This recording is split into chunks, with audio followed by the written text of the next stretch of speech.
Hello, it is Teacher Debbie, and today I just wanted to talk a little bit about trial your class.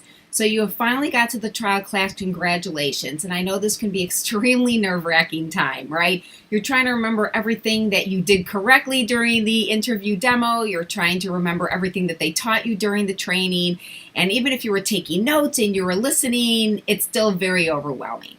So one of the first things that a lot of trial teachers struggle with is the timing. And so I find that a lot of them post afterwards, I did my trial, but I went over by 2 minutes or whatever. So timing is very crucial. It's very key. But a lot of teachers, even experienced ones, are going to struggle with it. So I just wanted to give you some tips of how to successfully get ready for your trial and hopefully make you a little bit more at ease. Now, again, just like all the things that you were excited about in life, think of everything that you've always been nervous about, right? But you got through them all and you got to this stage. The first time you were driving, the first time maybe you went away on your own, right? But you got through them all. So just like that, you're going to get through this as well. You just need to know that everyone gets nervous. So make sure you do sign up for our Q&A Magic Years Facebook group because you're going to get a lot of support that way. You can ask questions, you can go into the search bar and find other people who are also nervous and some tips that were suggested to them. So the first thing that I'm going to say is to prepare. Get into that lesson, go through the lesson as if there was a student in there, maybe a couple students. One of them may be loud, so practice that you are muting and reporting. And you want to do it as you've got that smile on your face, as you're going through the lesson. Find some transitional sentences. How are you going to get to one page to the next? Everyone's doing a great job. Let's listen to the song. What are we going to learn next? And it's okay to have 2 or 3 sentences that you use over and over because they're just something to decrease the awkward silences. So that's really what transitional sentences are. You do not have to explain what you're going to be doing. Remember, these are 5- and 6-year-old kids for the most part in a trial class.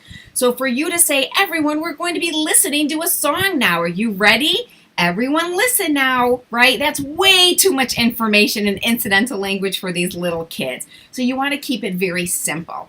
Don't explain too much. Yes, with Magic Years, we don't mind incidental language, but also if you're using too much of it, you're going to lose the children.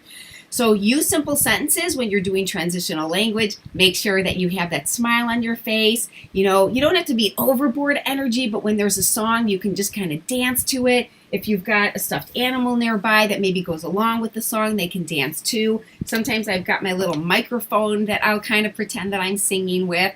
So, and then make sure you mute the kids during the song, during some of the game noises, because even if off by a second, if all the kids have that going on, then they're going to all hear each other's.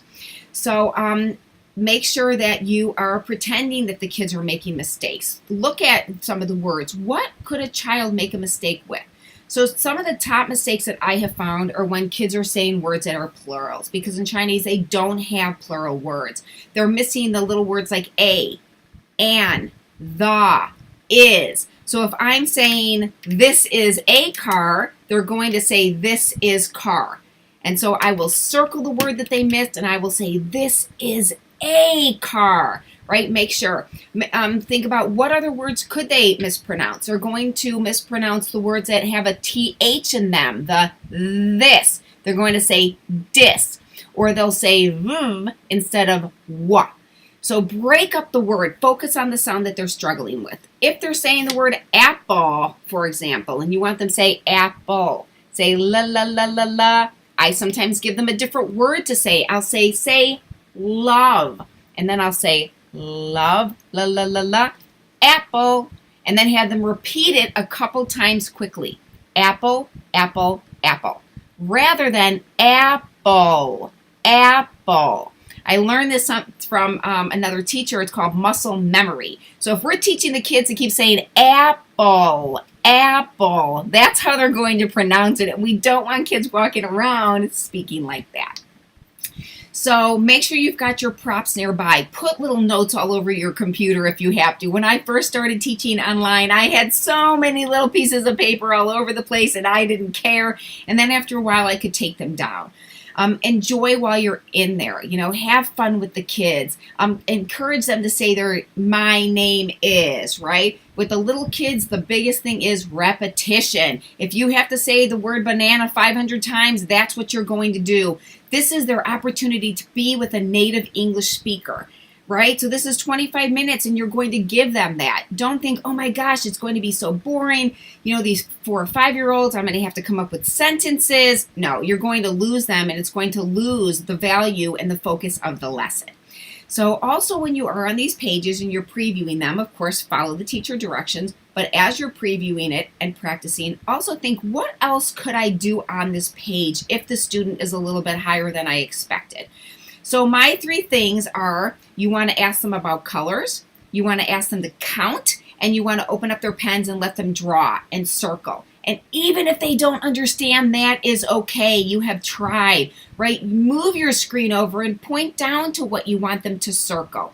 Get your whiteboard out and draw a circle and use your mouse to show them that that's what you want them to do. But most importantly, you need to be patient with them. Give them a little think time. What is your name? Right? You're smiling and you're waiting and they'll say, Johnny. Say, my name is Johnny. Great job. If they struggled with my name is, do not ask them how they're doing. Okay? You do not have to ask every single child how they're doing. So again, just to kind of recap, prepare, preview that lesson, pretend that the kids are making mistakes on the pages and correct them. Come up with extension ideas and then make sure that you do the lesson for 25 minutes. Actually go through it on your own. I hope that these tips helped you a little bit. I know you're all going to do really, really well. If you have any other suggestions, please include them down in the description. Thanks, everyone.